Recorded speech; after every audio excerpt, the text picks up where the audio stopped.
నీకు భోంచేసే ముందు దేవుడికి దండం పెట్టుకునే అలవాట్లేదా? నేను పూజ చేస్తానండి. పూజ చూసి నేర్చుకోండి. మరి చెయ్యి. నేను ఆల్రెడీ ఇంట్లో చేసి వచ్చాను. మళ్ళీ చెయ్యి.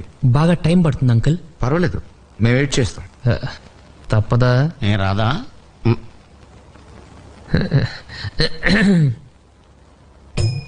దేవుడా, ఓ మంచి దేవుడా, నువ్వు మాకు తినడానికి తోటకూర పప్పు ఇచ్చావు, బంగాళదుంప ఫ్రై ఇచ్చావు, చారు కూడా ఇచ్చావు.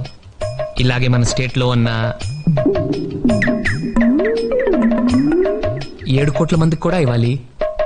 అలాగే మన కంట్రీలో ఉన్న 90 కోట్ల మందికి, అదే చేత్తో ప్రపంచంలో ఉన్న నాకు నంబర్ కరెక్ట్గా తెలీదు ఎంతమంది